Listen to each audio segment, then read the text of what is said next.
মুসা আলাইহিস সালাতু ওয়াস সালাম একবার বনি ইসরাইল সম্প্রদায়ের মাঝে বয়ান করছিলেন, আলোচনা। এক ব্যক্তি আসছে, আসার পর বললেন, হাল তা'লামু আহাদান আ'লামা মিনকা, আপনি কি আপনার চাইতে বড় কোনো জ্ঞানী ব্যক্তি এই পৃথিবীতে আছে বলে আপনার জানা আছে? এটা এক ব্যক্তি মুসা নবীকে জিজ্ঞাসা করলেন। তো মুসা আলাইহিস সালাতু ওয়াস সালাম জবাব দিলেন, না, নাই। তো এই জায়গায় একটা বিষয় মনে রাখবেন, সাধারণত কোনো যুগে যেই নবী আসে ওই নবী সবচেয়ে শিক্ষিত হয়, এটা হলো নিয়ম। যেই যুগে যেই নবী থাকেন তিনি হন সবচেয়ে শিক্ষিত। সেই হিসাবে মুসা নবীর জবাব ঠিক আছে।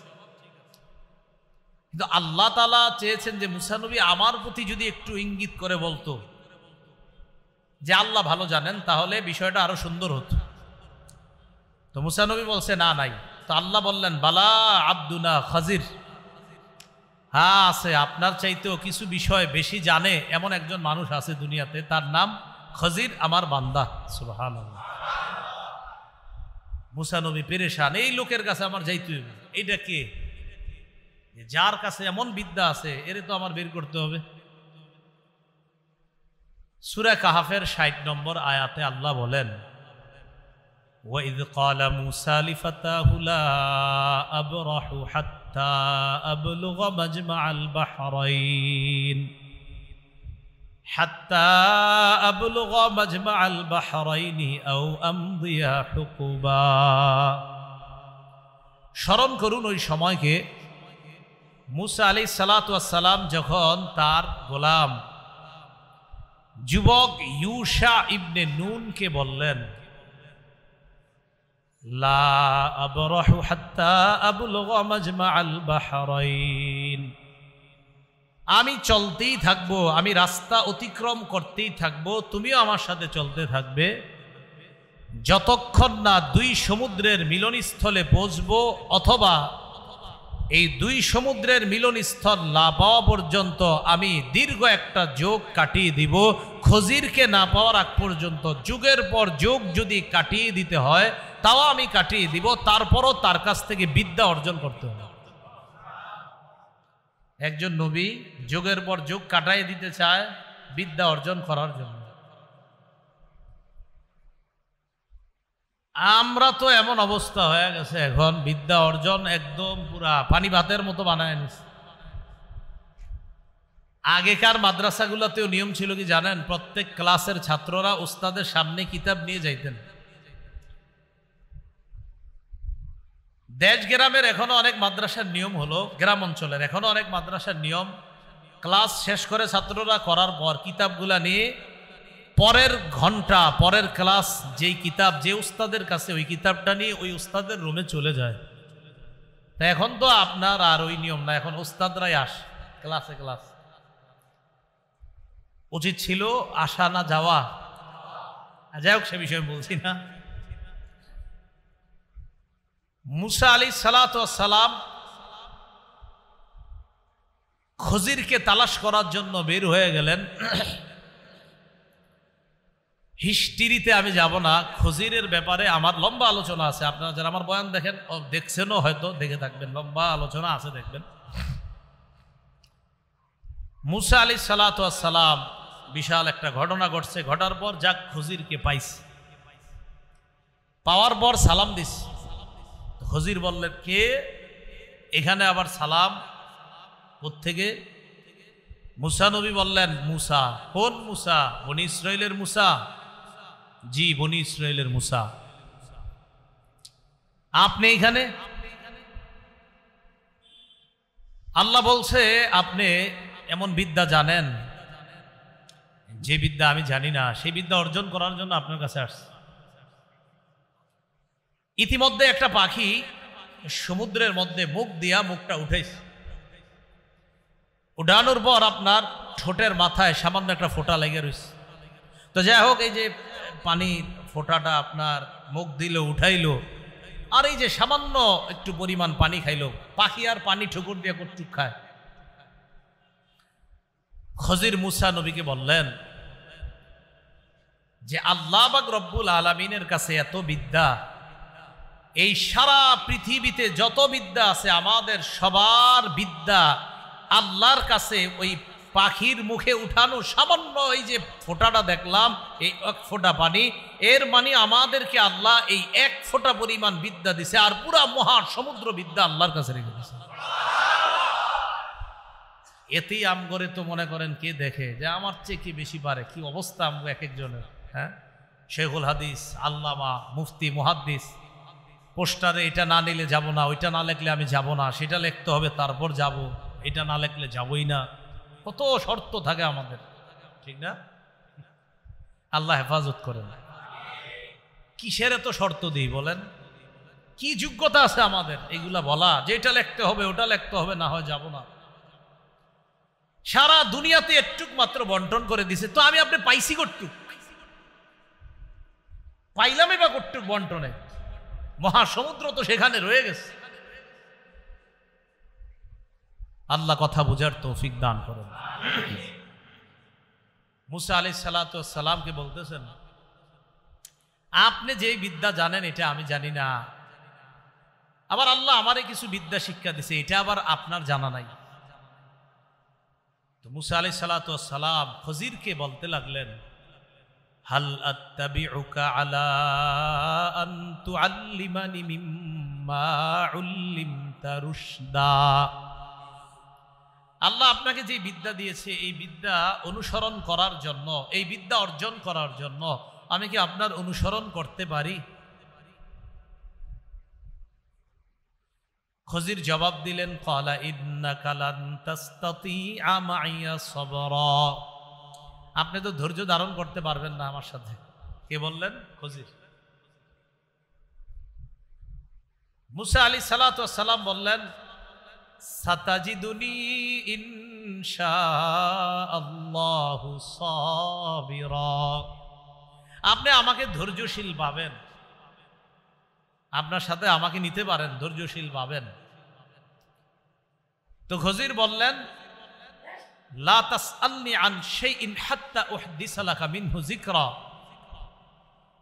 আমি কিছু না বলা পর্যন্ত আমারে কোনো প্রশ্ন করবেন না, খালি দেখতে থাকবেন আর ধৈর্য ধরতে থাকবেন, কোনো প্রশ্ন করবেন না। এখান থেকে শিক্ষা কি? সামনে আলোচনা পরে যে আমরা, শিক্ষা হলো কিছু জানতে হলে ধৈর্য লাগবে, কিছু জানতে হলে ধৈর্য লাগবে, এটা একটা বিষয়।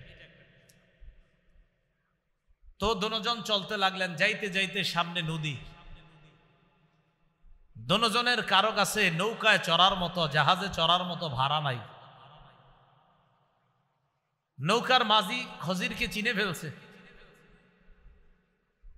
পরিচয় আছে, নদীর আশেপাশে প্রায় সময় দেখে, সেই খাতিরে উঠায় নিছে, মুসা নবীরে উঠাইছে। জাহাজে চড়ার পর আল্লাহ বলেন, হাত্তা ইযা রাকিবা ফিস সাফিনাতি খরাকাহা। জাহাজে দুজন উঠলেন, খরাকাহা, জাহাজটারে ছিদ্র করে দিছে খজির, এটারে ছিদ্র করে দিছে। মুসা আলাইহিস সালাতু ওয়াস সালাম বলেন, আপনি কামটা করলেন কি? আখরাকতাহা লিতুগরিকা আহলাহা। এই মানুষগুলোরে ডুবানোর জন্য আপনি এটা ছিদ্র করছেন? বলছিলেন আমি কিছু না বলা পর্যন্ত কোনো প্রশ্ন করবেন না, খালি দেখবেন। খজির কয়, আমি না আপনারে বলছি কিছু জিজ্ঞাসা করবেন না? খজিরকে বলতেছে, লাকাদ জিতা শাইআন ইমরা, আপনি খারাপ কাজ করছেন, আপনি নৌকা ছিদ্র করে। খজির বললেন, আপনারা বলছি আপনি প্রশ্ন করবেন না। মুসা নবী গো, ঠিক আছে ঠিক আছে, আমি ঠিক করি নাই, আর হবে না এরকম। আবার চলতেছে, চলতে চলতে হাত্তা ইদা লাকিয়া গুলামা, দুজনে একটা গোলামের সাথে সাক্ষাৎ, একটা বালকের সাথে সাক্ষাৎ। খজির তাকে ধরলেন, ধইরা মাইরা ফেলছে, হত্যা করছে। আচ্ছা, আমার আপনার সামনে একটা মানুষ হত্যা করছে, কেমন লাগবে বিষয়টা? মুসা আলাইহিস সালাতু ওয়াস সালাম বললেন, আকাতালতা নাফসান যাকিয়াতাম বিগাইরি নাফস লাকাদ জিতা শাইআন নুকরা। আপনি অন্যায়ভাবে একটা ছেলে হত্যা করলেন, আপনি মহা অন্যায় করছেন। খজির বললেন, ক্বালা আলাম আকুল লাকা ইন্নাকা লান তাসতাতিআ মাইয়া সাবরা। আমি না বলছি আপনি ধৈর্য ধরতে পারবেন না? মুসা নবী বললেন ক্বালা ইন সাআলতুকা আন শাইইন বা'দাহা ফালা তুসাহিবনি ক্বাদ বালাগতা মিন লাদুন্নি উযরা। কারো ঘরে বাংলা কোরআন যদি থাকে সূরা কাহফের 60 নম্বর আয়াত থেকে পড়া শুরু করবেন, 15 নম্বর পারার শেষ পৃষ্ঠাটা, 16 পারার শুরু পৃষ্ঠাটা একদম শেষ পর্যন্ত পড়বেন। কি মজা! আরে এত ব্যাখ্যাও দেখা লাগবে না, খালি অনুবাদগুলোই পড়বেন, অনেক মজা পাবেন। তো খজির বললেন আমি না বললাম আপনি ধৈর্য ধরতে পারবেন না?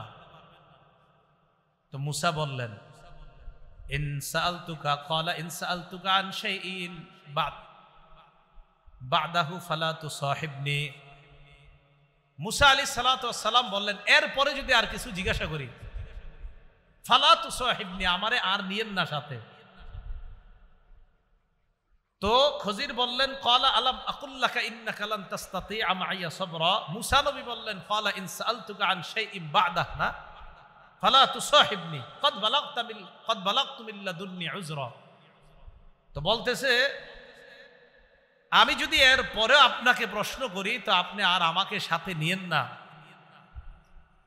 আমাকে আর সাথী করেন না।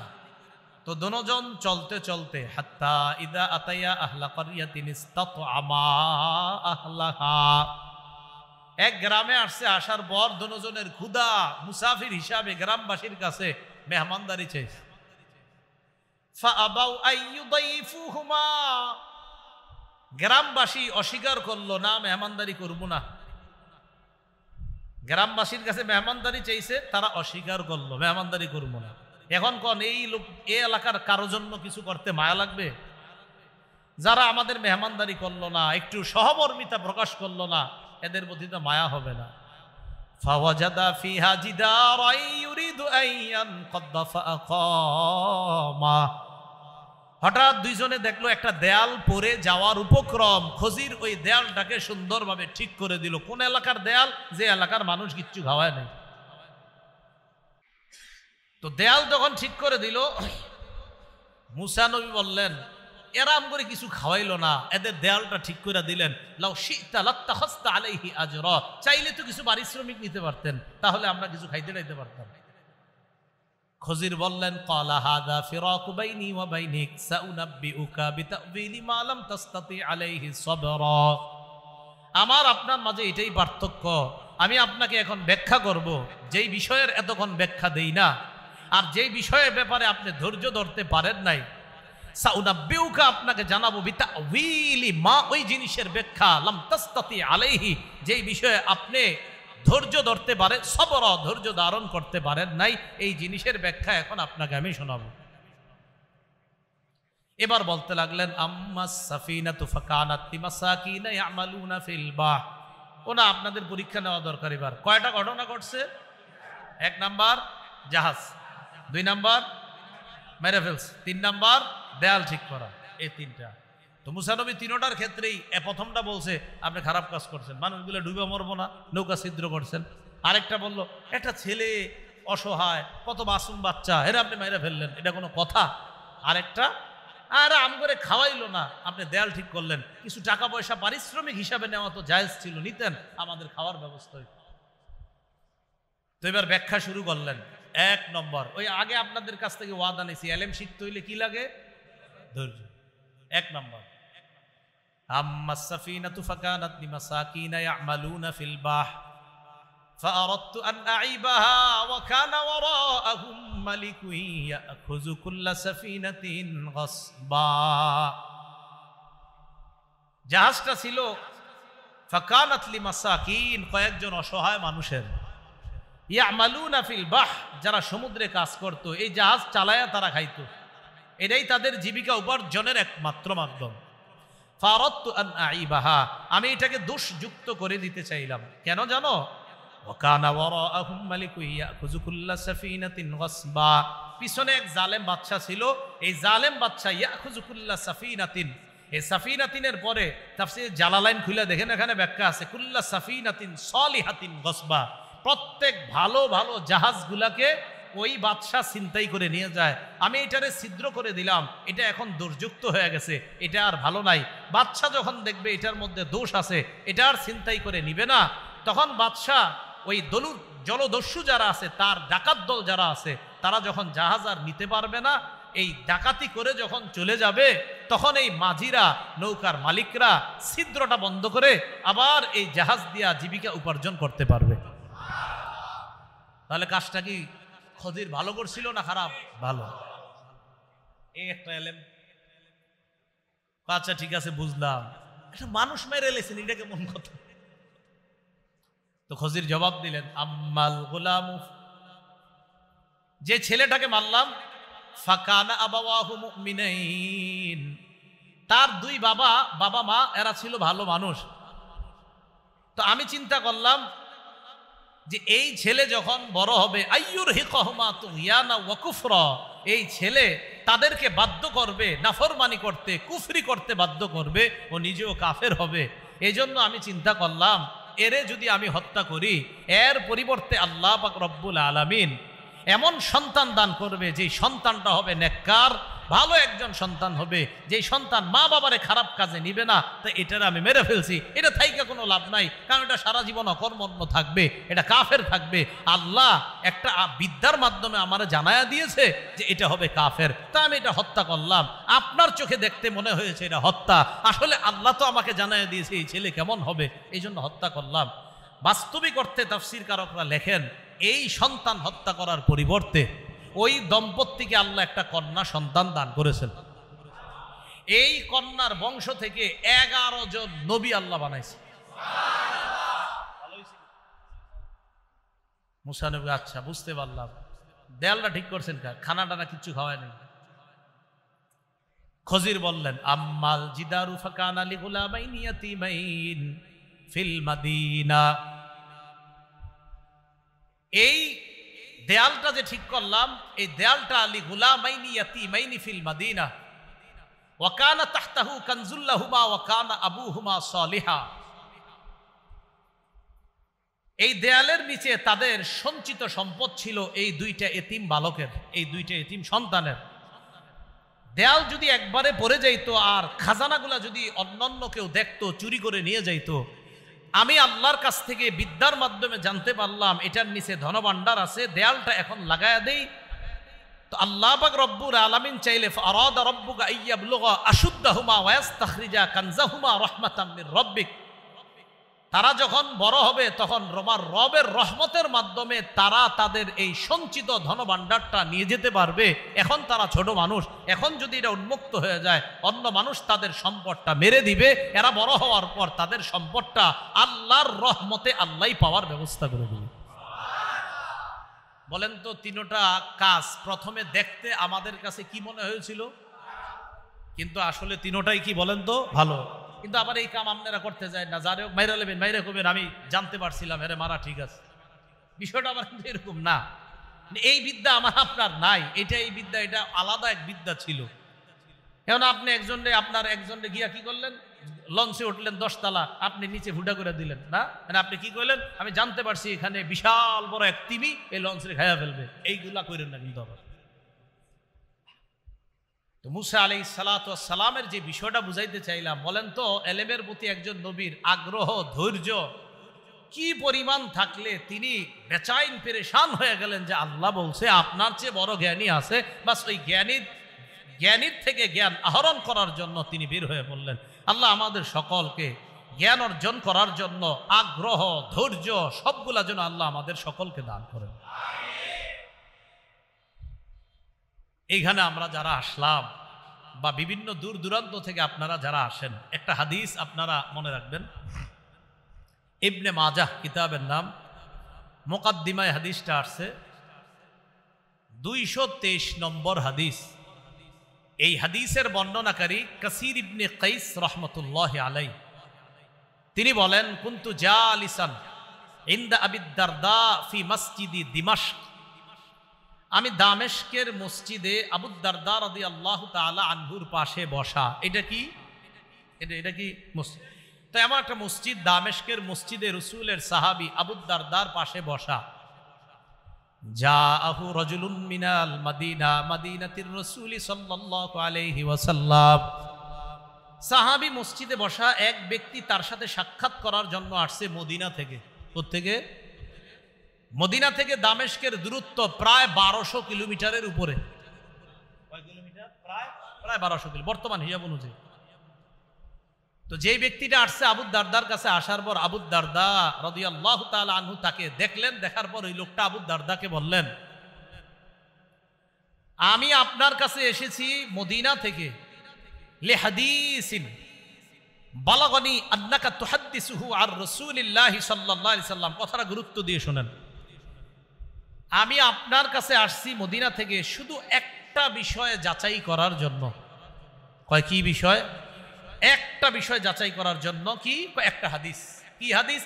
যে হাদিসটা আমি জানি রসুল বলেছেন, আর আমি শুনলাম ওই হাদিসের বর্ণনাকারী নাকি আপনি। আবার বলছি, আমি মদিনা থেকে আসছি, একটা হাদিস আমি শুনেছি, জেনেছি, মুখস্থ করেছি, আর এই হাদিসটা আমার কাছে পৌঁছেছে, আর আমি জানতে পারলাম হাদিসের বর্ণনাকারী সাহাবী নাকি আপনি। আমি শুধু যাচাই করতে আসছি আসলে এই হাদিসটা নবী বলছে কিনা, এটা জানার জন্য এই 1000 কিলোমিটারের উপরে রাস্তা সফর করে আসছি। কয়টা হাদিস? একটা মাত্র হাদিস। তো আবু দারদা রাদিয়াল্লাহু তাআলা আনহু অবাক হয়ে গেলেন, সাহাবী নিজে অবাক। তিনি বলতেছেন, আমা জাআ বিকা তিজারাহ, তুমি কি কোনো ব্যবসায়ী প্রয়োজনে এখানে আসো নাই? কয় না, আমি কোনো ব্যবসায়ী প্রয়োজনে আসি নাই। কয় ওয়ালা মা জাআ বিকা গায়রুহু, আচ্ছা তুমি কি ব্যবসা ছাড়া অন্য কোনো প্রয়োজন বা এই হাদিস ছাড়া অন্য কোনো প্রয়োজনে আসনি? কয় বিশ্বাস করেন আমি অন্য কোনো প্রয়োজনে আসিনি, শুধু একটা হাদিস যাচাই করতে আসছি। কয় কোন হাদিসটা? কয় আপনি নাকি রাসূলের থেকে হাদিস বর্ণনা করেন এটা। ক্বালা রাসূলুল্লাহ সাল্লাল্লাহু আলাইহি ওয়াসাল্লাম, মান সালাকা তরিকান ইয়ালতামিসু ফীহি ইলমা সাখালাল্লাহু লাহু তরিকান ইলাল জান্নাহ। রাসূলুল্লাহ সাল্লাল্লাহু আলাইহি সাল্লাম বলেছেন, যে ব্যক্তি ইলম অর্জন করার জন্য রাস্তা অবলম্বন করে, বিদ্যা অর্জন করার জন্য ইলমের পথ অবলম্বন করে বিদ্যা অর্জন করতে যায়, আল্লাহ জান্নাতে যাওয়ার জন্য তার রাস্তা সহজ করে দেয়। উলামায়ে কেরাম এটার ব্যাখ্যা লেখছেন, সহজ করার অর্থ কি? আপনারা যত জায়গায় জুমার নামাজ পড়তে যাবেন, জুমার নামাজের আগে বয়ান হয়, বাসা থেকে নিয়ত করে যাবেন আজকে জুমার আগে যে বয়ান হবে এখানে আমি বিদ্যা অর্জন করব, ইলম অর্জন করব। কোন মাহফিল, তাফসির মাহফিল, ইসলামী মাহফিল, মাদ্রাসার মাহফিলে যাওয়ার আগে নিয়ত করবেন আমি কিছু জ্ঞান অর্জন করব, ইসলামের কিছু জ্ঞান অর্জন করব। এই যে আপনি রাস্তা অতিক্রম করে যাবেন, আল্লাহ পাক রব্বুল আলামিন রাস্তাগুলা মেপে রাখবেন। কিয়ামতের ময়দানে যেই পরিমাণ রাস্তা আপনি অতিক্রম করেছেন এই পরিমাণ কমায়া আল্লাহ আপনাকে জান্নাত দিবেন। দুনিয়াতে বেশি গেছেন, আল্লাহ ওখানে কমাবেন। তো কয় এই হাদিসটা আমি শুনছি, এটা আপনি নাকি রাসূলের থেকে বলেন? আবু দারদা কয়, হ্যাঁ নবীজি এই হাদিস বলছে। এখন এই মাদ্রাসার ছাত্র যারা হবে হেফজখানার, তারা যখন এখানে পড়তে আসবে তাদের জন্য রাসূল বলেন, ওয়া ইন্নাল মালাইকাতা লাতাদউ আজনিহাতাহা রিদাল লিতালিবিল ইলম। তালিবুল ইলম যারা রাস্তা দিয়ে যেই ছাত্রগুলো হাইটা যায়, অনেক সময় দেখবেন নীল ড্রেস থাকে, সাদা ড্রেস, এই বাচ্চাগুলারে কখনো বললেন না যে মা বাবার কোনো কাম পায় না এখানে দিছে, না না, এদেরকে একটু শ্রদ্ধা করেন, মায়া করেন, স্নেহ করেন, মমতা করবেন। একটু দুষ্টামি করলেও খারাপ দৃষ্টিতে এদের দিকে তাকায়েন না, একটু মাথায় হাত পুছায় দেন যে বাবা থাক, দুষ্টামি করো না, এরকম বললেন না। ছি এমন করে কেন? একটা বাচ্চা ছেলে 7-8 বছরের, তো রাস্তায় দুষ্টামি করতেই পারে। তো এই জন্য অন্য দৃষ্টি দিয়েন না। রাসূলুল্লাহ সাল্লাল্লাহু আলাইহি সাল্লাম বলেন, ইন্নাল মালাইকাতা লা তাদউ আজনিহাতাহা রিদান লিতালিবিল ইলম। ইলম অন্বেষণ করে যে বাচ্চাগুলা মাদ্রাসায় আসে, যে ছাত্ররা মাদ্রাসায় আসে, তারা যে রাস্তা দিয়ে যায়, ফেরেশতারা তাদের প্রতি খুশি হয়ে তাদের ডানা বিছায়া দেয়, আমাদের ডানার উপর দিয়ে তুমি চলো। তাহলে আমরা বাঁকা চোখে তাকাবো তাদের দিকে? না, মায়ার করে তাকায়। বিশ্বাস করে কত বাচ্চা ছেলেরা আমার সামনে দুষ্টামি করে রাস্তা কাটে, কেউ ধমক দিলে আমি বলি মা বুঝাই দে ভাই, এদেরকে ধমক দিয়েন না, এদের প্রতি এরকম রূঢ় আচরণ করেন না, বাচ্চা মানুষ বুঝে না। তাহলে আমরা ইনশাল্লাহ একটা জাতি যে আমরা বাচ্চা ছেলেরা একটু দুষ্টামি করতেই পারে, এজন্য খারাপ দৃষ্টিতে তাকাবো না। ঠিক আছে তো ইনশাল্লাহ?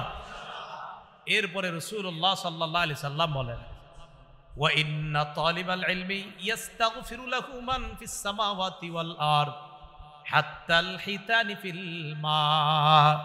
ইলম অন্বেষণকারী ছাত্রদের জন্য, ছাত্রীদের জন্য আসমান জমিনের যত সৃষ্টি আছে, এমনকি সমুদ্রের মাছ তাদের জন্য দোয়া করতে থাকে। রাসূলুল্লাহ সাল্লাল্লাহু আলাইহি সাল্লাম বলেন, ওয়া ইন্না ফাদলাল আলিমি আলাল আবিদি কাফাদলিল কমারি আলা সাইরিল কাওয়াকিব। নবী বলেন, আকাশের চন্দ্র, আকাশে যত নক্ষত্র আছে, আসমানের সমস্ত কোটি কোটি নক্ষত্র তারার চাইতে চন্দ্রের যেমন মর্যাদা, একজন আবেদ যে আল্লাহর ইবাদত করে তার চাইতে একজন আলেমের মর্যাদা তেমন চন্দ্রের মর্যাদা নক্ষত্রের তুলনায় যেমন। কোটি কোটি নক্ষত্রের চেয়ে চন্দ্রের মর্যাদা যেমন, রাসূলকে একজন আবেদ যে ইবাদত করে তার চাইতে একজন আলেমের মর্যাদা ওই নক্ষত্রের তুলনায় চন্দ্রের মর্যাদা যেমন। অন্য বর্ণনায় আসছে কি, ফদলুল আলিমি আলাল আবিদি কাফদলি আলা আদনাকুম। তোমাদের তুলনায় আমি নবীর মর্যাদা যেমন, একজন আবেদের তুলনায় আলেমের মর্যাদা তেমন। একজন আবেদের তুলনায় আলেমের মর্যাদা তেমন। এরপরে রাসূলুল্লাহ সাল্লাল্লাহু আলাইহি সাল্লাম বলেন, ইন্নাল উলামা হুম ওয়ারাসাতুল আম্বিয়া। আলেমগণ হলেন নবীদের ওয়ারিস। বলেন আমার সাথে, আলেমগণ নবীদের ওয়ারিস। আপনারা ওয়ারিস হন কিসের? স্বর্ণ, রূপা, টাকা পয়সা, ঠিক না? রাসূলুল্লাহ সাল্লাল্লাহু আলাইহি সাল্লাম বলেন, ওয়া ইন্নাল আম্বিয়া আলাম ইউরিসু দিনারাও ওয়ালা দিরহামা। নবীগণ স্বর্ণ রূপার উত্তরাধিকার বানায় না, ইন্নামা ওয়ারাসুল ইলমা। নবীগণ এলেমের উত্তরাধিকার বানায়। নবীগণ কিসের উত্তরাধিকার বানায়? এলেমের উত্তরাধিকার বানায়। এজন্য আপনার এলাকার ইমাম, আপনার এলাকার খতিব, আপনার এলাকায় মাদ্রাসার উস্তাদ, তাদেরকে মহব্বত করবেন এই সূত্রে যে তাদের মধ্যে নবীগণের মিরাস আছে। নবীরা যেই মিরাস রাখছে সেই মিরাস আল্লাহ তাদের সিনায় রেখে দিয়েছেন। রাসূলুল্লাহ সাল্লাল্লাহু আলাইহি সাল্লাম বলেন যে নবীদের রেখে যাওয়া মিরাস মান আখাযাহু, যারা গ্রহণ করে, আখাযাহু বিহাজ্জিন ওয়াফিরিন, তারা সঠিক অংশটাই গ্রহণ করলো।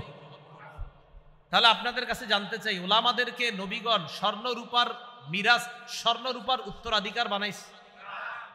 নবীরা আলেমদেরকে টাকা পয়সা, বাড়ি গাড়ির উত্তরাধিকার বানাইছে। তাহলে কোরআন সুন্নাহর উত্তরাধিকার বানাইছে। তাহলে নবীগণ তাদের মিরাস যাদেরকে দিয়ে গেলেন তাদেরকে আমাদের সম্মান করা দরকার আছে না নাই? আল্লাহ আমাদের সকলের অন্তরে উলামাদের প্রতি আজমত মহাব্বত তৈরি করে দেন। তাহলে এলেম অর্জন করার জন্য আমরা যে দূর থেকে আসি, আমাদের লস না লাভ? দেখছেন দূর থেকে এসে যে হাদিসটা, এই লম্বা হাদিসটা আপনাদেরকে শোনাইলাম, আল্লাহ আমল করার তৌফিক দান করেন। এলেম আমরা অর্জন করব যারা, জ্ঞান অর্জন করব যারা, এটা মাদ্রাসার ছাত্র হন অথবা মসজিদের জুমার আগের বয়ান হোক, ওয়াজ মাহফিল হোক, চারটা বিষয় মাথায় রেখে আমরা জ্ঞান অর্জন করব। বলেন কয়টা? প্রথমে বলবো চারটা, এরপরে ব্যাখ্যা দিব। 1 নাম্বার পরিশুদ্ধ নিয়ত। বলেন। তাহলে আমরা এলেম অর্জন করব, প্রথম যে বিষয়টা মাথায় রাখবো কি? 2 নাম্বার আল্লাহর কাছ থেকে পাওয়ার আশায় আমি এলেম অর্জন করব, করার পর আমি আমল করব, এর বিনিময় বেনিফিট আমি আল্লাহর কাছে পাবো, মানুষ কি বলবে এটা আমার দেখার সময় নেই। 3 নাম্বার ইখলাসের সাথে। বলেন। 4 নাম্বার রিয়া মুক্ত। তাহলে আমরা শুধু এলেম অর্জন না, যত ইবাদত বন্দিগি যা করব সব ইবাদত বন্দিগিতে কয়টা বিষয় মাথায় রাখবো? 1 নাম্বার পরিশুদ্ধ নিয়ত, শুধু পরিশুদ্ধ নিয়ত। 2 নাম্বার আল্লাহর কাছ থেকে পাওয়া। 3 নাম্বার ইখলাসের সাথে। 4 নাম্বার রিয়া মুক্ত। মনে থাকবো তো ইনশাআল্লাহ? তাহলে বলেন 1 নাম্বার পরিশুদ্ধ নিয়ত। সহিহ বুখারীর 1 নম্বর হাদিস, এই হাদিসের বর্ণনাকারী ওমর ইবনুল খাত্তাব রাদিয়াল্লাহু তাআলা আনহু তিনি বলেন, ক্বালা রাসূলুল্লাহ সাল্লাল্লাহু আলাইহি ওয়াসাল্লাম ইন্নামাল আ'মালু বিন্নিয়াত। আমলের প্রতিদান নির্ভর করে নিয়তের উপর, পরিশুদ্ধ নিয়তের উপর। আমি আপনাদের সামনে এখন কথা বলতেছি, এই কথা বলাটা আমার মুখের কাজ। আমি আপনাদের সামনে যদি সত্য কথা বলি, এই সত্য কথা বলাটা আমার মুখের ভালো কাজ। খুব বুঝেন, আমি আপনাদের সামনে এখন যে কথা বলতেছি এটা যদি সত্য কথা হয়, এই সত্য বলাটা আমার মুখের ভালো কাজ। দিলে যদি আমি নিয়ত করি, পরিশুদ্ধ নিয়ত, যে আমি যে জনগণের সামনে আমার এই ভালো কথাটা বললাম, তার মানে আমি মুখের একটা ভালো আমল করলাম, আমার এই আমলের পিছনে পরিশুদ্ধ নিয়ত, আল্লাহ মানুষের সামনে যে আমি আমার এই ভালো আমলটা করতেছি, এই জন্য আমার নিয়তটা কিন্তু পরিশুদ্ধ। কলবে নিয়ত পরিশুদ্ধ আর আমলটা যদি সঠিক হয়, আল্লাহ কবুল করে নেবেন। তাহলে 1 নাম্বার পরিশুদ্ধ নিয়ত। নিয়তের ক্ষেত্রে আবার 4টা নিয়ত বিশেষভাবে করব, বুঝেন? কিন্তু বাচ্চা দিতেস নিয়তের ক্ষেত্রে আবার কয়টা নিয়ত? প্রথমে তো 4টা, ওই 4টা না, এই প্রথম 4টার প্রথম যে হেডলাইনটা, এটার মাঝে আবার 4টা নিয়ত করব। কয় ধরনের? 1 নাম্বার, আল্লাহকে খুশি করার জন্য আমি আমার জীবনের সমস্ত ইবাদত বন্দেগী করব, ইলম অর্জন করব, আমল করব, সব কারে খুশি করার জন্য? আল্লাহকে খুশি করার জন্য। নাসাই শরীফের বর্ণনা 3140 নম্বর হাদিস। এই হাদিসের বর্ণনাকারী আবু উমামা বাহিলি রাদিয়াল্লাহু তাআলা আন, তিনি বলেন, জাআ রাজুলুন ইলান নবী সাল্লাল্লাহু আলাইহি ওয়াসাল্লাম, এক ব্যক্তি আল্লাহ রাসূল সাল্লাল্লাহু আলাইহি সাল্লামের কাছে আসলেন। আসার পর রাসূলুল্লাহ সাল্লাল্লাহু আলাইহি সাল্লামকে বললেন, আফারাইতা রাজুলান গাজা ইয়ালতামিসুল আজরা ওয়াজ যিকরা মা লাহু ইয়া রাসূলুল্লাহ। হে আল্লাহর রাসূল, আমি আপনার কাছে জানতে চাই, এক ব্যক্তি জিহাদের ময়দানে গেছেন, যাওয়ার পর আল্লাহ তোমার রাস্তায় জিহাদ করেছে, জিহাদ দ্বারা তার উদ্দেশ্য হলো পুণ্য কামাই করা আর নাম ফুটানি করা। কয়টা উদ্দেশ্য? কয়টা? 1 নাম্বার আল্লাহর কাছ থেকে পুণ্য পাবে, 2 নাম্বার নাম ফুটানি, যে মানুষ জানবে আমি বড় এক বাহাদুর মুজাহিদ ছিলাম। তাহলে উনি জিহাদ করছে কয় নিয়তে? 1 নাম্বার প্রতিদান, 2 নাম্বার অজিক্র, মানুষ আমার নাম কাম স্মরণ করবে, আমাকে লম্বা সময় মানুষ আমাকে স্মরণ করবে, যুগের পর যুগ আমাকে আমাকে মানুষ মনে রাখবে, এই নিয়তে জিহাদ করছে। মা লাহু ইয়া রাসূলুল্লাহ, হুজুর তার সওয়াব কি হবে আপনার কাছে জানতে চাই। ফাকালা রাসূলুল্লাহ সাল্লাল্লাহু আলাইহি ওয়াসাল্লাম, লা শাইআ লাহু, কই কিচ্ছু পাবে না সে। নাউজুবিল্লাহ। আমি আপনাদের সামনে বয়ান করতেছি, প্রথমত বয়ানে আমার নিয়ত আল্লাহ বয়ান করে 2টা মানুষ যদি হেদায়েত হয়, এই নিয়তে যে এই মানুষটা হেদায়েত হলে আমার জান্নাতে যাওয়ার কারণ হবে, আর আমারও যেন যুগের পর যুগ মানুষ মনে রাখে আরিফ বিন হাবিব বলতে একজন ছিল। শেষ। কি শেষ? জি শেষ। আমি বলছি শেষ। এই যে আমার এই বয়ানে কাজ হবে না, শেষ। রাসূলুল্লাহ সাল্লাল্লাহু আলাইহি সাল্লাম বলেন যে যেই ব্যক্তি এই নিয়তে জিহাদ করলো, সে আল্লাহর কাছে প্রতিদানও পাবে, আবার তার নাম কাম মানুষ আলোচনা করুক, সে কিচ্ছু পাবে না। যিনি প্রশ্ন করছে উনি অবাক হয়ে আদাহা সালাসা মাররাত, প্রশ্নটা আবার 3 বার রিপিট করছে। হুজুর কিচ্ছু পাইবো না? সে তো আল্লাহর কাছ থেকে পাওয়ার আশা করছে। হুজুর কিচ্ছু পাবে না? 2 বার। হুজুর কিচ্ছু পাবে না? নবীজি বললেন, না কিচ্ছু পাবে না। এরপর রাসূলুল্লাহ সাল্লাল্লাহু আলাইহি সাল্লাম বললেন, শোনো ভালো করে মনে রাখবা, ইন্নাল্লাহা লা ইয়াকবালু মিনাল আমালি ইল্লা মা কানা লাহু খালিসা। আল্লাহ পাক রব্বুল আলামিন ওই আমল কবুল করবেন না যতক্ষণ আমলটা আল্লাহর জন্য না হবে, আর এটার দ্বারা আল্লাহকে খুশি করা উদ্দেশ্য না হবে, ততক্ষণ ওই আমল আল্লাহ কবুল করবেন না। তাহলে আল্লাহর জন্য আমল আর আল্লাহকে খুশি করা উদ্দেশ্য হলেই ওটা আল্লাহ কবুল করে নেবেন। তো বলেন, আজকে থেকে নামাজ, রোজা, ইবাদত, বন্দেগী, আমি সুন্দর করে নামাজ পড়বো, আমি বিশুদ্ধ তেলাওয়াত করব, আমার নামাজটা অনেক সুন্দর করব, এই সব কারে দেখানোর জন্য করব? নাকি এরকম হুজুর নামাজ পড়বো সওয়াবও পামু আর 10 জন বলবে কি সুন্দর নামাজ রে? নাকি না, আমি সুন্দর নামাজ শুধু রবকে দেখাবো। হ্যাঁ, কেউ যদি আমার নামাজ দেখা প্রশংসা করে, এটা তার ব্যাপার। ও এটার একটা হাদিস আছে, মনে পড়ে গেছে। এক সাহাবী কয়, হুজুর আমার যদি নিয়ত না থাকে প্রশংসা কামানো, তাইলে কি হবে? রাসূল কয়, তোমার যদি প্রশংসা কামানোর নিয়ত না থাকে, এরপরেও যদি জনগণ প্রশংসা করে, সেটা আল্লাহর পক্ষ থেকে তোমার জন্য অনুগ্রহ। না না, বুঝাইতে পারিনি। আপনি ভালো আমল করছেন, তো এক সাহাবী কয়, হুজুর আমল কইরা যদি আমার এই নিয়ত না থাকে যে মানুষ আমারে প্রশংসা করবে না, মুসলিম শরীফের হাদিস, রাসূল কয়, তোমার যদি প্রশংসা কামানোর নিয়ত না থাকে, এরপরেও তুমি নামাজ সুন্দর মতো আল্লাহকে খুশি করার জন্যই পড়তেছো, তোমার নিয়ত আল্লাহকে দেখানো, তোমার নিয়ত আল্লাহর কাছ থেকে পাওয়া, এরপরেও মানুষ প্রশংসা করছে যে ওনার নামাজ অনেক সুন্দর। রাসূল কয়, যদি মানুষ না চাইতেও প্রশংসা করে, এটা আল্লাহর পক্ষ থেকেই তুমি পুরস্কার পাইছো। হাদিসে কি আসছে জানেন? হাদিসে আসছে যে এটা হলো তোমার আজিলু বুশরাল মুমিন, এটা দুনিয়াতে তোমার নগদ পুরস্কার। তাহলে কথাটা ভালো করে বুঝেন, আমাদের দেশের কেউ যদি ভালো কাজ করে, ভালো আলোচনা করে, ভালো ওয়াজ করে, ভালো কিছু করে, অনেক মাদ্রাসা করছে, করার পর তার নিয়ত আল্লাহকেই খুশি করা, কিন্তু আপনারা তার প্রশংসা করতেছেন, রাসূল বলেন এটা হলো তার দুনিয়ার নগদ পুরস্কার। কারণ সে তো প্রশংসা চায় নাই, তোমরা করছো, কেমন যেন আল্লাহ তোমাদেরকে দিয়েই প্রশংসা করিয়েছে। দুইটা পার্থক্য বুঝেইছিনি। মানে আমার নিয়ত প্রশংসা কামাই করা হবে না, বাকি মানুষ করলে এটা আল্লাহর পক্ষ থেকে নেওয়া। আশা করি আমি বুঝাইতে পারছি, কিন্তু না পারলেও আল্লাহ যেন সঠিক বুঝদান করে দেন। আচ্ছা, তো এরপর রাসূলুল্লাহ সাল্লাল্লাহু আলাইহি সাল্লাম বললেন যে না না, ওই লোক পুণ্য পাবে না, না ওই লোক কিচ্ছু পাবে না, কিচ্ছু পাবে না, কারণ লোকটার নিয়তেই ছিল মানুষ তার প্রশংসা করুক, এই জন্য সে কিচ্ছু পাবে না। তাহলে বলেন তো নিয়ত জানি আবার কয় ধরনের? এক নাম্বার কারে খুশি করা? আল্লাহকে খুশি করা নিয়ত করা। দুই, দ্বিতীয় নিয়ত আমি যা শিখবো, যা জানবো এই অনুযায়ী আমল করব। আমি যা জানবো এই অনুযায়ী কি করব? আমল করব। এন্ড খতিব সাহেব মিম্বর থেকে বলল সুদ খাওয়া হারাম, সুদ খাওয়া। আপনি এই নিয়তে বসতে হবে যে আজকে আমাকে যা যা বলবে, যেইগুলা হারাম আমি হারামগুলা বর্জন করব, যেইগুলা হালাল হালালগুলা ধরব।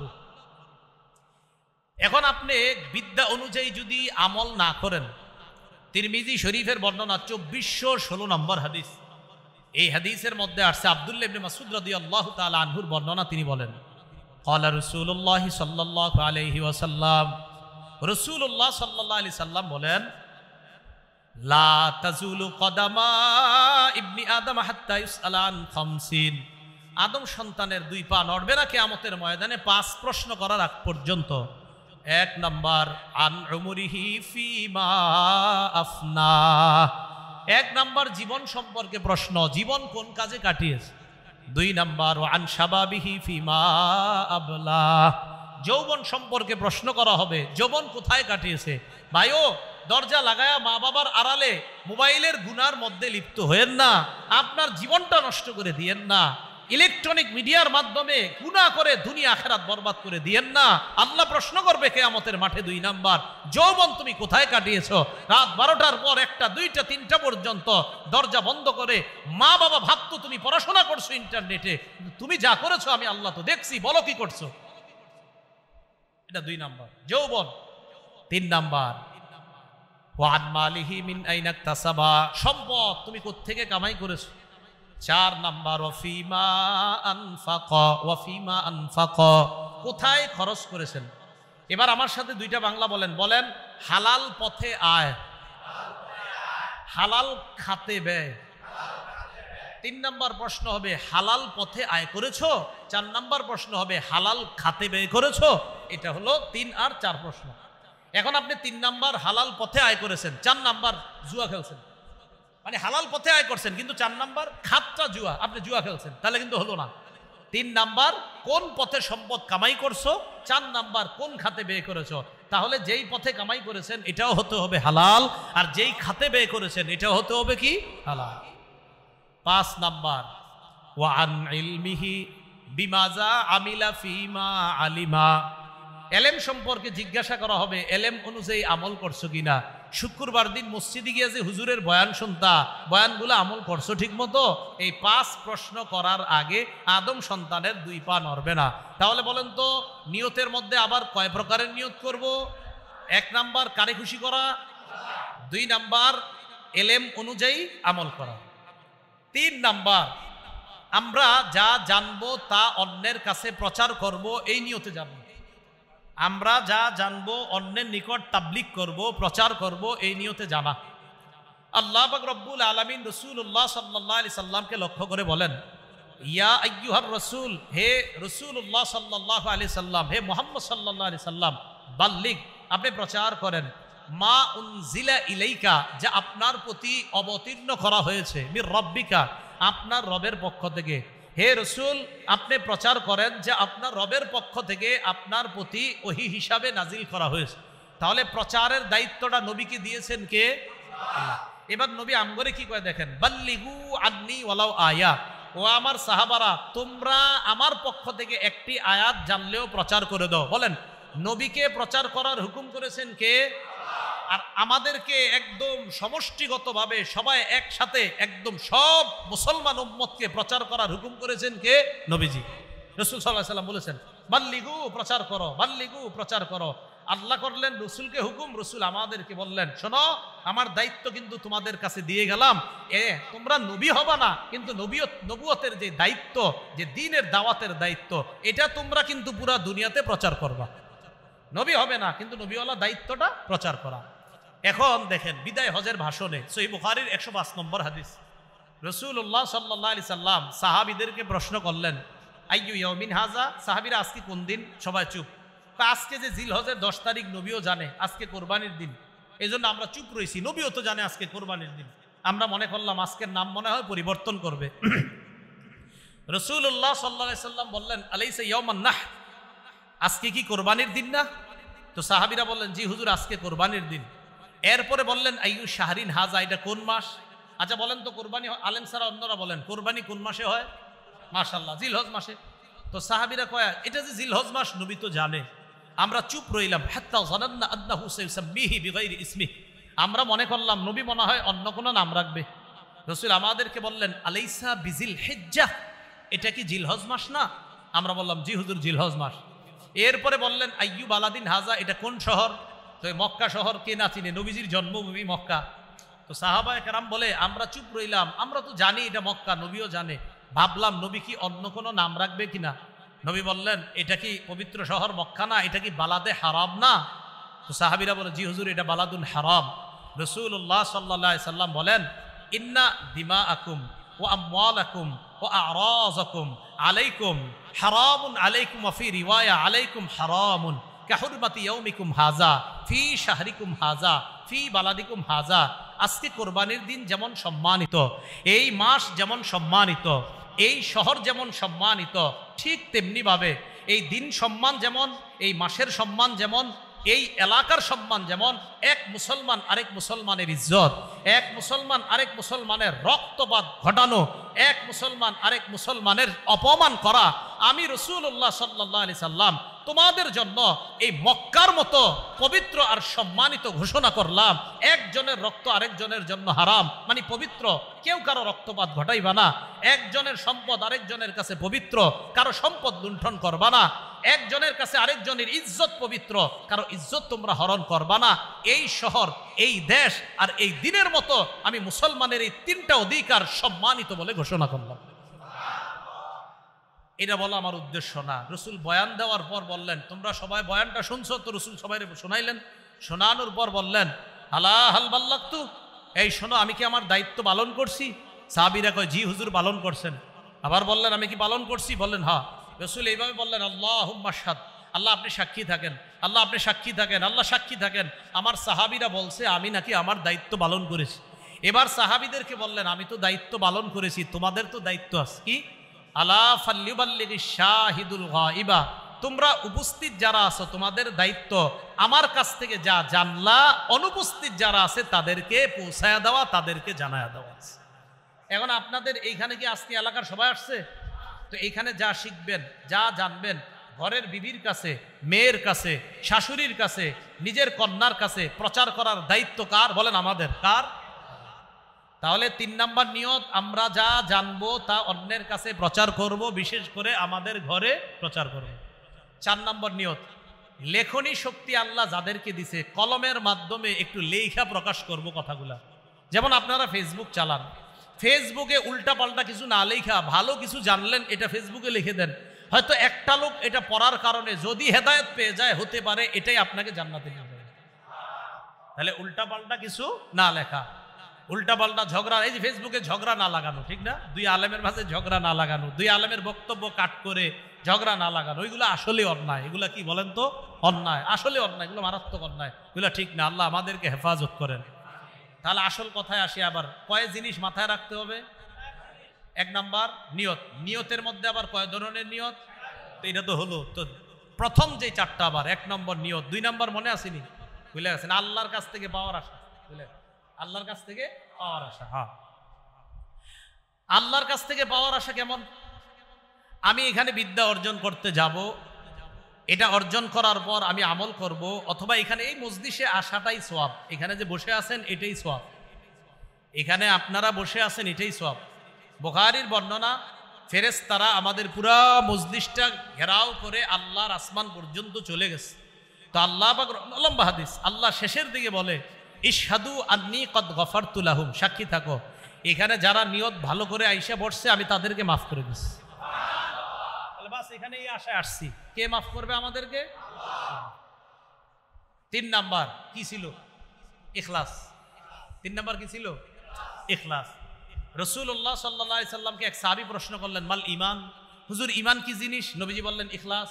এক কথায় কয়, হুজুর ঈমান কি জিনিস? রাসূল কয় ইখলাস। বলছে মাল ঈমান, হুজুর ঈমান কি? রাসূল কয় ইখলাস। ঈমান হলো ইখলাস। সুবহানাল্লাহ। তিরমিজি শরীফের বর্ণনা, সালাসুল্লাহ ইউহিল্লু আলাইহিন্না কলবু মুমিন, 3 ক্ষেত্রে মুমিনের অন্তর খেয়ানত করে না।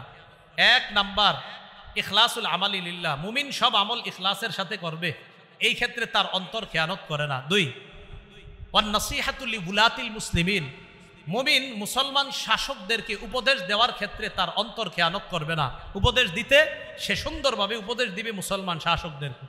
3 নাম্বার লুজুমুল জামাআ, দলবদ্ধভাবে হয়ে থাকার ক্ষেত্রে মুমিনের অন্তর কখনো খেয়ানত করবে না, সে চাইবে আমি যেন দলবদ্ধভাবে হয়ে জান্নাতি দলের সাথে, মুসলমানের বৃহৎ জান্নাতি দলের সাথে থাকতে পারি, এই ক্ষেত্রে মুসলমানের অন্তর, মুমিনের অন্তর কখনো খেয়ানত করতে পারে না। তো 1 নাম্বার ইখলাস, বলেন তো কি? তাহলে ইখলাসের ক্ষেত্রে মুমিনের অন্তর কখনো কি করতে পারে না? খেয়ানত করতে পারে না। আচ্ছা, ইখলাস নিয়ে আরেকটু কথা শেষে বলবো, আমি না বললে আমারে মনে করায় দিন, যদি না বলি একটু সামান্য একটু কথা বলবো। আচ্ছা, তাহলে এটা গেল 3 নাম্বার ইখলাস। 4 নাম্বার কি ছিল? হ্যাঁ, মানুষকে দেখানো যাবে না। তিরমিজি শরীফের 2382 নম্বর হাদিস, লম্বা হাদিস, এই হাদিসের মধ্যে আসছে, এই হাদিসটা আমি আগেও বর্ণনা করেছি। আপনাদের অনেক ইউটিউবার মাশাআল্লাহ আবার ভালো কাজও করে মাঝে মাঝে, শেখ আহমদুল্লাহ, ডক্টর মিজানুর রহমান আল আজহারি আর আমার একটা বয়ান, 3 জনে আমরা এই হাদিসটা বিভিন্ন সেমিনারে বয়ান করছি। এরা আবার কেমনে জানি 3 জনের বয়ান এক জায়গায় নিয়ে আসছে, এটা সুন্দর হয়েছে, খারাপ হয়নি, এটা ভালো হয়েছে। শেখ আহমদুল্লাহ হাফিজাহুল্লাহ উনিও এই হাদিসটা বর্ণনা করছেন, ডক্টর মিজানুর রহমান আজহারি সাহেব, আরো ওলামায়ে কেরাম করছেন। তো এই 3 জনেরটা আবার এক জায়গায় আছে, এটা আবার ঠিক ছিল, এটা দেখলাম মানুষ দেখতেছে, আবার মানুষ অনুপ্রাণিত হচ্ছে, হ্যাঁ ঠিকই এই হাদিসটা, যে রিয়া করা যাবে না কোনো আমলের ক্ষেত্রে। রাসূলুল্লাহ সাল্লাল্লাহু আলাইহি সাল্লাম বলেন, কিয়ামতের মাঠে, এই আবু হুরায়রা যে হাদিস বলতে গিয়ে ওই যে আপনি 4 বার বেহুশ হয়েছে, আপনারা জানেন এই হাদিসটা আমি বর্ণনা করছি, পুরোটা হাদিস 4 বার বেহুশ হয়েছে। হাদিসের একটা অংশ এরকম যে কিয়ামতের ময়দানে আল্লাহ শহীদকে ডাকবে, আলেমকে ডাকবে, আল্লাহ পাক রব্বুল আলামিন দানশীলকে ডাকবে। তো আলেমকে ডাইকা বলবে, আলেম সাহেব, আলাম ও আল্লিমকা মা আনজালতু আলা রাসূলি, আমার নবীরে যে বিদ্যা আমি দিয়েছি, আমার নবীর উপর যে কোরআন দিয়েছি, আমার নবীর থেকে কোরআন হাদিসের বিদ্যা আমি কি আপনাকে শিক্ষা দেই নাই? নবীকে যেই কোরআনের বিদ্যা দিলাম, আর নবী কোরআনের বিদ্যাটা ব্যাখ্যা করেছে হাদিস দিয়ে, এই কোরআন হাদিসের বিদ্যা কি আমি আপনাকে জানাইনি? আমি কি তোমাকে জানাইনি? আলেম বলবে বালা, হ্যাঁ রব আপনি জানাইছেন। আল্লাহ বলবে ফামাজা আমিলতা ফিমা উল্লিমতা, তোমাকে যা জানানো হয়েছে এই অনুযায়ী আমল করছো তুমি? তো উনি বলবে আকুমু বিহি আনা আল-লাইলি ওয়া আনা আন-নাহার, আল্লাহ আমি রাত সকাল সন্ধ্যা সর্বদা আমল করতাম, দিনের বেলা ছাত্রদেরকে হাদিস পড়াইতাম, রাতের বেলা মানুষের সামনে বৈশা বৈশা হাদিস শোনাইতাম, কোরআন শোনাইতাম। আল্লাহ বলবে সব ঠিক আছে, তুমি যে এগুলা করতা আমি তো জানি, কারে খুশি করতে করতা এটা বলো। ওই বান্দাকে আল্লাহ বলবে, হ্যাঁ ঠিক আছে, তুমি কোরআন হাদিস শিক্ষা প্রচার করতা, দিনে রাতে প্রচুর প্রচার করতা, তোমার টার্গেট ছিল জনগণ যেন তোমাকে বড় বক্তা বলে, বড় ওয়াইজ বলে, বড় মুফতি বলে, বড় মুহাদ্দিস বলে, বড় শাইখুল হাদিস বলে, তোমাকে যেন বলে সে বাংলাদেশে একমাত্র একজন। এইগুলা কামাই করার জন্য তুমি জনগণের সামনে, ছাত্রদের সামনে তুমি এইগুলা প্রচার করছো, আমারই খুশি করার জন্য করো নাই। যাও জাহান্নামে যাও, সুহিবা বিহি আলা ওয়াজহিহি ফিন্নার, মাথাটা নিচে পাগুলা উপরের দিকে দিয়ে হেঁচড়াইতে জাহান্নামে নিতে। মানুষকে দেখায় যে টার্গেট অমুকে আমাকে এটা বলবে সেটা বলবে। এই জন্য আপনারা দোয়া করবেন, যারা আপনাদের সামনে বয়ান দেয়, বক্তৃতা দেয়, সব সময় তাদের জন্য দোয়া করবেন যে তাদের প্রত্যেকটা কথায় যেন ইখলাস থাকে। কারণ আপনাদের সামনে এত ওয়াজ করে এরা যদি জাহান্নামী হয় তো কতটা কষ্টের কথা। আল্লাহ, আমি আমার জন্যই দোয়া চাইতেছি আপনাদের, আমি সবচেয়ে মনে হয় তাদের মাঝে আমি সবচেয়ে এই রোগে রোগাক্রান্ত, আমার জন্য দোয়া করবেন যে এই রোগ যেন কখনো না আসে। মাঝে মাঝে আসে, যে ঠিকই কত মানুষের সামনে বয়ান করছে, আল্লাহ যেন এই রোগ থেকে তাড়াতাড়ি হেফাজত করে। আপনাদের কাছে দোয়া চাই, দোয়া করবেন, আল্লাহ সকলকে হেফাজত করেন। তো চারটা কথা মাথায় থাকবে তো ইনশাল্লাহ। পরিশুদ্ধ নিয়ত, আল্লাহর কাছে পাওয়ার আশা, ইখলাস, মানুষকে না দেখানো। এবার সর্বশেষ কথা, ইখলাস নিয়ে বলছি, একটা কথা বলবো, মাথায় আছে। আমরা দুনিয়াতে যত আমল করব, সব আমলে দুইটা কথা শর্টকাট মনে রাখবো। কয়টা বলেন আমার সাথে? খাঁটি, সঠিক। এই দুইটা শব্দ কি কঠিন না সহজ? তো তিনবার কন, খাঁটি সঠিক কন, আবার কন, সারা জীবন মনে রাখবেন নি। খাঁটি কারে কয়? খাঁটি বলা হয় কোন আমল আল্লাহকে খুশি করার জন্য যদি করেন, এই আমলকে বলা হয় খাঁটি আমল। বলেন তো আপনারা, খাঁটি আমল কাকে বলা হয়? কোন আমল, আবার বলেন, কোন আমল খাঁটি আমল। হ্যাঁ, থামেন। তাহলে কোন আমল আল্লাহকে খুশি করার জন্য করলে এটাকে কি বলা হয়? কোন আমল নবীর, ওই আমলটাই যদি নবীর পদ্ধতিতে করেন, এই আমলকে বলা হয় সঠিক আমল। তাহলে কোন আমল আল্লাহর জন্য করলে কি আমল, আর নবীর পদ্ধতিতে করলে। এবার দেখি আপনারা বুঝছেন কিনা। মনে করেন আমি পানি পান করলাম, বিসমিল্লাহ বলে আল্লাহকে খুশি করার জন্য, মানে আমি পানি পান করলে শক্তি সঞ্চয় হবে, শক্তি সঞ্চয় হলে আপনাদের সামনে কিছু কথা বলার শক্তি আমি পাবো। তাহলে পানি পান করলাম আল্লাহরে খুশি করার জন্য। পানের শুরুতে আমি ডান হাতে নিলাম, বিসমিল্লাহ বললাম, কার পদ্ধতিতে? তাহলে পান করলাম, এখানেও আমি আল্লাহকে রাজি খুশি করার জন্য পান করলাম। কোন পদ্ধতিতে পান করলাম? তা আল্লাহকে খুশি করার জন্য হওয়ার কারণে নাম হবে কি এটা? খাঁটি। আর নবীর পদ্ধতিতে হইলে কি হবে নাম? আচ্ছা, আপনি 2 রাকাত নামাজ পড়লেন আল্লাহকে খুশি করার জন্য, এই 2 রাকাতের নাম হবে কি? খাঁটি। আর নবীর পদ্ধতিতে বললে, এই তো মাশাআল্লাহ। কোন আমল যদি খাঁটি হয় আর সঠিক হয়, দেখেন একসাথে, খাঁটিও সঠিক। তাহলে আজকে থেকে মনে রাখবো, আমি এশার নামাজ দাঁড়াইছি, মনে করেন আজকে এশা বললাম, আগামীকাল ফজর বললাম। বলেন ফজর কার জন্য পড়বো? আল্লাহর জন্য বললে ফজরের নামাজের কি হবে? এটা নাম খাঁটি। নবীর পদ্ধতিতে পড়বো, তাহলে কি হবে? ফজর যদি খাঁটি ও সঠিক হয়, কবুল করবে কে? মনে থাকবেন। আল্লাহ আমাদের সকলকে, আমাদের জীবনের প্রত্যেকটা ক্ষেত্রে, মাদ্রাসা, মসজিদ, আমল, ইবাদত, সব ক্ষেত্রে আল্লাহকে খুশি নবীর পদ্ধতিতে করার তৌফিক দান করেন। সুবহানাল্লাহি ওয়া বিহামদিহি, সুবহানাকাল্লাহুম্মা ওয়া বিহামদিকা, আশহাদু আল্লা ইলাহা ইল্লা আনতা, আস্তাগফিরুকা ওয়া আতুবু ইলাইক। শেষ কথা, এই মাদ্রাসাটার প্রতি খেয়াল রাখবেন তো ইনশাআল্লাহ। আওয়াজ ছোট হয়ে গেছে, তখন ওয়াজ শুনলা শেষের দিকে ইনশাআল্লাহ, ইনশাআল্লাহ খেয়াল রাখবেন তো ইনশাআল্লাহ।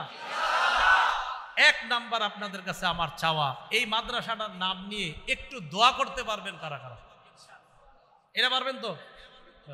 এই দোয়াটা সবচেয়ে বেশি জরুরি। হ্যাঁ, এরপর আছে পরামর্শ, ছাত্র, অর্থ, আরো যা যা দরকার ওইগুলা পরে, কিন্তু প্রথমে একটু দোয়া করবেন, আল্লাহ মাদ্রাসাটা কবুল করেন, আল্লাহ মাদ্রাসাটা কবুল করেন। একটু ভাবেন তো, 3টায় আপনি ঘুমান, 4টায় আপনি ঘুমান, আর মাদ্রাসায় পোলাপান পড়তেছে আলহামদুলিল্লাহ রাব্বিল আলামিন, ইয়াসিন আল কোরআনিল হাকিম, আর রহমান আল্লামাল কোরআন পড়তেছে। আপনি ঘুমাইতেছেন, তারা পড়তেছে, এদের কারণেই তো বরকত পাচ্ছেন। আল্লাহ বুঝার তৌফিক দান করেন।